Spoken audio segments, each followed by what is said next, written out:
Seja bem-vindo, Mago da Mente, eu sou a Mavi e hoje vamos dar início ao último capítulo do livro A Magia Mental de William Walker Atkinson. Então, eu queria dividir esse último capítulo em duas partes apenas, porém não será possível, teremos então ele dividido em 4 partes, em que eu estarei apresentando pequenos trechos e explicando aquelas palavras, aquelas frases, parágrafos que não ficarem tão claros assim. E se ainda com a minha explicação você não entender bem, deixe nos comentários a sua pergunta, a sua dúvida, sugestão de vídeo, sugestão de tema. Você é livre para dizer aquilo que você gostaria de aprender e eu farei o possível para lhe ensinar, ok? Então vamos lá dar sequência no nosso resumo. Influência pessoal. Nesse pequeno tema, ele vai falar sobre a sugestão mental, a influência pessoal e a alimentação estarem intimamente conectados, coisas que são tratadas no primeiro e segundo capítulo, e nesse aqui ele fala mais especificamente sobre a influência pessoal. E aí ele diz, esse pensamento central, ele diz que o sujeito da influência pessoal é o pensamento central e que esse pensamento central está envolto da influência mental das pessoas. Essa influência consiste na indução de estados mentais em outras pessoas e essa indução opera sobre 2 linhas. Primeiro, a sugestão mental, que requer um agente físico, e segundo, a de correntes mentais que não requerem um agente físico, mas que produzem um efeito direto sobre a mente da pessoa sem a operação dos sentidos ou agentes físicos para chegar a tais sentidos. Ou seja, ele vai explicar, os 2 pontos aí da sugestão mental, que acontece como eu tenho uma expressão e essa minha expressão transmite uma sensação para você. Se eu fizesse uma expressão mais com a cara mais fechada, com as sobrancelhas mais juntas, assim, tem a ideia de que ou eu estou fechando os olhos por conta de uma luz muito forte, ou eu estou desconfortável com alguma situação, não tá agradável, Você vê que é uma situação de desprezo, de incômodo, as nossas expressões faciais, nossa expressão corporal, ela se altera. Então, ele mostra que nessa influência pessoal é possível fazer isso, das 2 formas. Na primeira, nas 2 linhas de influência que ele vai dizer, que requer o agente físico e as de correntes mentais que não requerem isso. Então, mais pra frente, inclusive, ele vai explicar sobre que eu faço essa expressão para vocês e isso passa uma sensação, uma emissão, ou seja, estou usando agentes físicos, estou usando a minha expressão para atingir a sua visão e gerar uma emoção em você. E aí ele fala do segundo ponto, que são apenas as correntes mentais.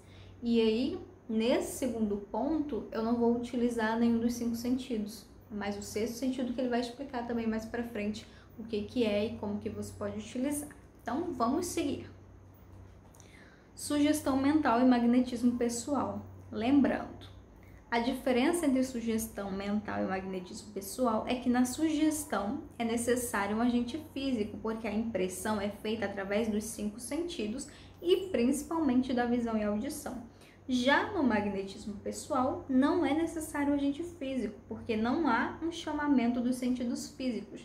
A impressão é feita diretamente sobre a mente da outra pessoa através do 6º sentido. Assim como os 5 sentidos físicos recebem impressão dos objetos físicos e as transmitem ao cérebro e à mente, do mesmo modo, este 6º sentido recebe impressões das vibrações de outra mente e depois passa para o cérebro e a mente.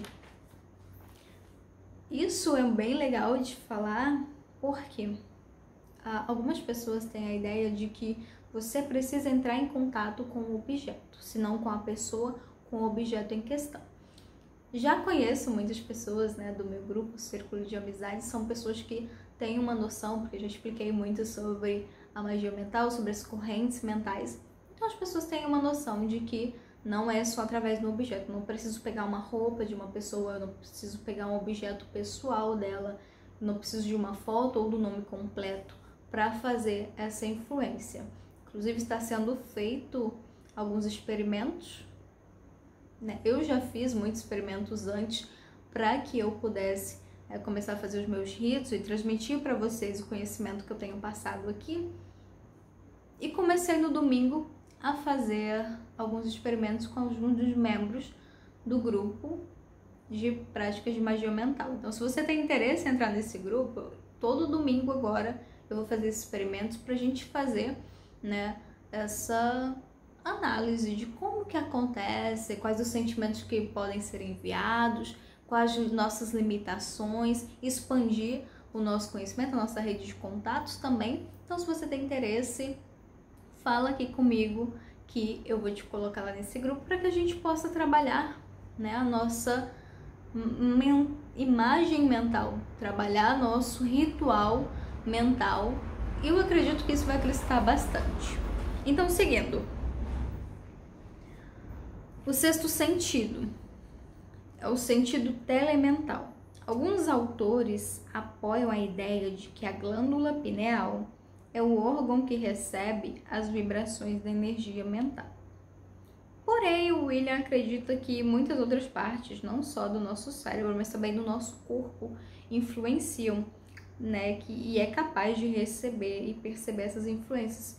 Para ele, não é só alguma parte do cérebro que recebe isso, mas na verdade todo o nosso cérebro capta essa energia que foi enviada, né? Tá aqui recebendo as emanações. Não só um ponto é atingido para ser transmitido por nosso cérebro, assim como a nossa visão, a audição. Quando sentimos sabores, por exemplo, quando a gente sente um sabor, o aroma, o cheiro, ele ajuda nessa sensação, nessa percepção do sabor. Então não é só uma coisa que é trabalhada enquanto um sentido específico é ativado. Então, quando o sexto sentido é atingido aí pelas correntes mentativas, ele não está sendo, né, não é só uma parte do nosso cérebro, ou alguma parte do nosso corpo, ou da alma, seja lá o que for que seja acreditado, essa impressão, essa sensação que é perceptível pra gente,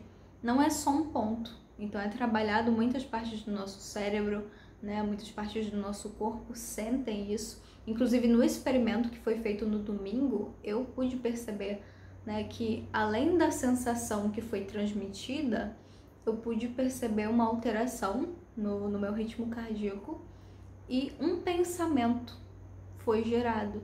Então é possível que esteja aí trabalhando muitas outras áreas, né? Esse teste serviu para comprovar isso, pelo menos para mim, de que não é só um ponto específico do cérebro, que não é só uma sensação, que não vai ser só um pensamento impregnado.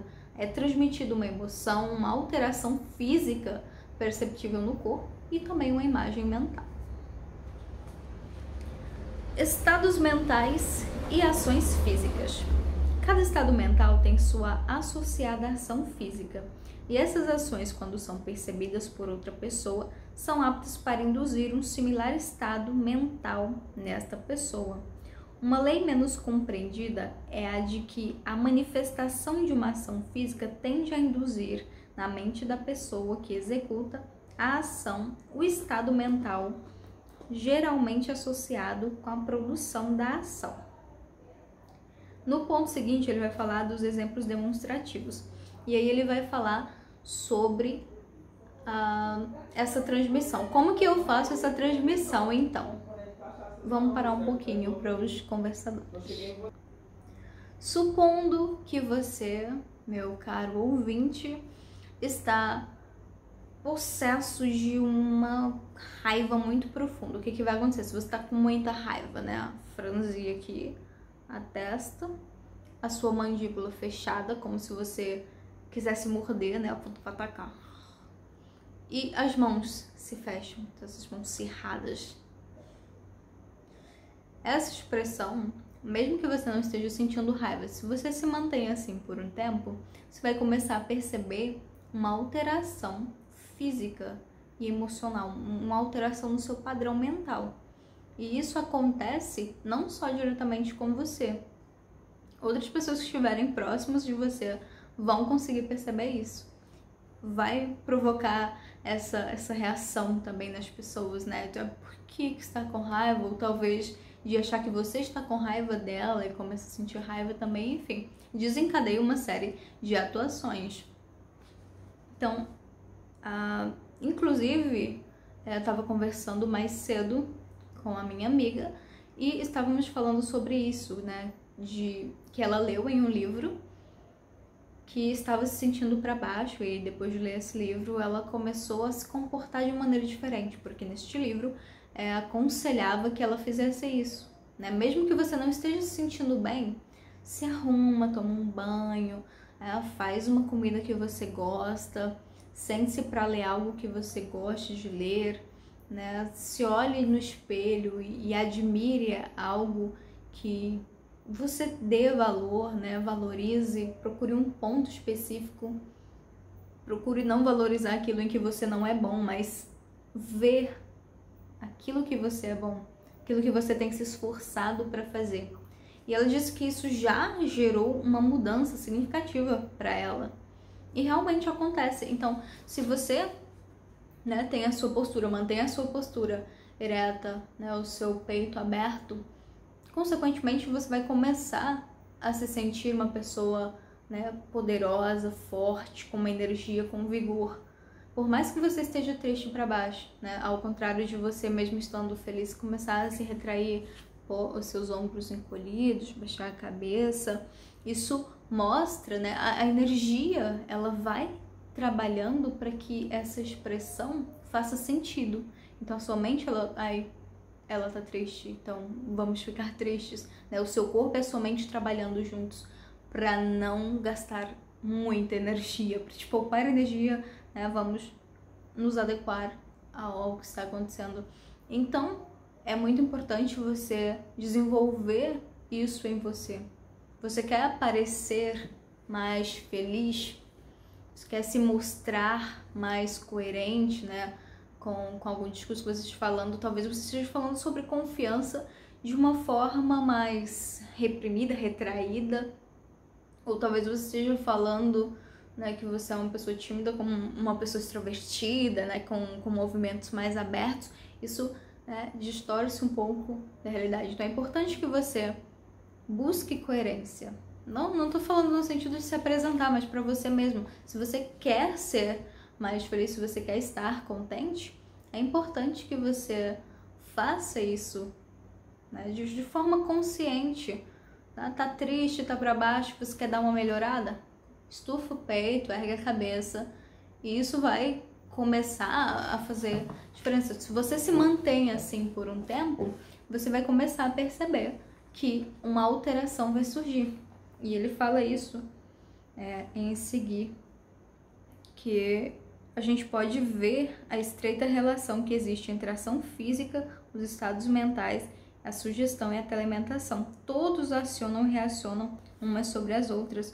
O que se tem dito do estado mental de cólera também é aplicado às outras emoções, como eu disse para você, né? Se sentir triste, deprimido, se você abrir o peito e erguer a cabeça, você vai ver essa mudança significativa. Atue cada qual a sua parte. Os atores infligem essa emoção em seus telespectadores e nós podemos fazer o mesmo. Então, quando a gente está contando uma história, conversando com alguém, quando colocamos muita expressão, eu faço muito isso quando eu tô lendo, né? Quando eu tô lendo historinha, né, para os meus alunos, ou contando alguma história, eu gosto de colocar ênfase, eu gosto de colocar as expressões, de representar cada fala de cada personagem para que eles sintam, para que eles se emocionem junto com a história. E os atores fazem muito isso e nós podemos fazer isso, não só uma relação professor-aluno, mas quando você estiver conversando, você fazer a sua atuação de uma forma muito convincente, de forma a impregnar os teus ouvintes com essa ideia, certo? As coisas como são. Esse ponto e o ponto seguinte de uso e abuso, ele vai falar sobre, mais uma vez, enfatizar de que o magnetismo pessoal, a magia mental, não é bom e nem mal. As pessoas boas podem utilizar, as pessoas más também podem utilizar. E pessoas boas que não utilizem, elas podem se dar muito mal. Uma pessoa boa que não tem o magnetismo pessoal, ela vai ser ignorada pelas pessoas. Não importa quão bom ela seja, quão coisas boas ela tenha feito, e mostre isso, se ela não tiver magnetismo pessoal, ela não vai conseguir atrair as pessoas, não vai conseguir fazer com que o objetivo dela seja aderido pelas outras pessoas e seja manifesto, então, ali, a realização do seu desejo. Já pessoas más, que na maioria das vezes, na maioria dos casos, conseguem fazer isso com uma fluidez magnífica. As pessoas más, né, as pessoas que se colocam com grande poder sobre os outros, que impõem realmente a sua vontade e não interessa o que você pense ou o que você queira a respeito. Simplesmente colocam sua vontade ali e não importa o que você pense ou queira. Mas como essa pessoa má tem esse magnetismo, as pessoas vão aderir àquilo que ela está falando. Então, é importante que você tenha isso em mente, né? É a vida real. Não, infelizmente, não temos controle de dizer apenas pessoas boas que querem fazer o bem para a comunidade vai utilizar esse poder. Não é assim. Pessoas boas e pessoas más vão utilizar, e pessoas neutras, pessoas que quero só viver minha vida, quero só fazer isso para mim, elas também podem utilizar nesse sentido. E é assim que funciona. Se você sabe utilizar, se você reconhece esse poder, utilize, faça uso dele. E aí você pode dizer, não, mas eu não quero me abster disso, porque acho que influencia a pessoa, acho que mexe com o livre-arbítrio. Tudo bem. Se você não fizer, alguém estará fazendo com você, ou você estará fazendo, né, e de uma maneira hipócrita, como ele diz, inclusive, nesse ponto, né, que muitas pessoas que falam mal desse poder utilizam e são hipócritas. E é isso, essa é a vida. Próximo, o magnetismo mental. Seria bom usar a palavra magnetismo como a usamos na influência mental. Nós ouvimos muitos termos como magnetismo pessoal, mental, personalidade magnética, influência magnética, etc. Usados no sentido de atração mental, influência pessoal, fascinação, encanto e etc. A palavra magnetismo deriva naturalmente da palavra magneto. Se verá nos dicionários que o termo magneto se deu à pedra ímã, ou ao magneto natural, porque foi descoberto perto de Magnésia, uma cidade da Ásia Menor. E ele vai contar um pouco, né, dessa história no segundo capítulo, no próximo ponto, que é um pouco de história do ocultismo. A magneto natural, ou pedra ímã, era conhecida na China, na Índia e Pérsia há milhares de anos. Seu nome de magneto vem da mesma palavra persa como magic, vem de Meg, significando o sacerdócio esotérico ou mágico. Esse nome foi lhe dado por causa do poder do ímã, muito semelhante ao poder mental exercido pelos magos, e a pedra foi chamada literalmente Pedra dos Magos, ou Pedra Mágica, de onde vem a palavra magneto e magnetismo. Um fato interessante se notará na circunstância de que os misteriosos fenômenos do mesmerismo, etc., em voga na Europa e América durante o século passado, veio a ser naturalmente chamado magnetismo animal ou magnetismo pessoal, etc., relacionando a mente do público intuitivamente aqueles fenômenos com os da magneto, a pedra, com os quais tem muita semelhança. E em nossos dias falamos de pessoas que são muito magnéticas, faltas de magnetismos, etc. O ímã, que era chamado originalmente pedra mágica porque sua força era semelhante à força mental manifestada pelos magos, serviu para dar nomes a similares manifestações séculos depois. Ele fala aqui sobre como a nossa mente, né, sobre essas correntes que já estão aí, e a nossa mente se fisga, se afixa a isso, ainda que tenha se passado muito tempo, o termo, o uso continua o mesmo, porque mantém-se essa ideia, mantém-se esse poder, essa palavra impregnada desse sentido, né? Isso se perpetua.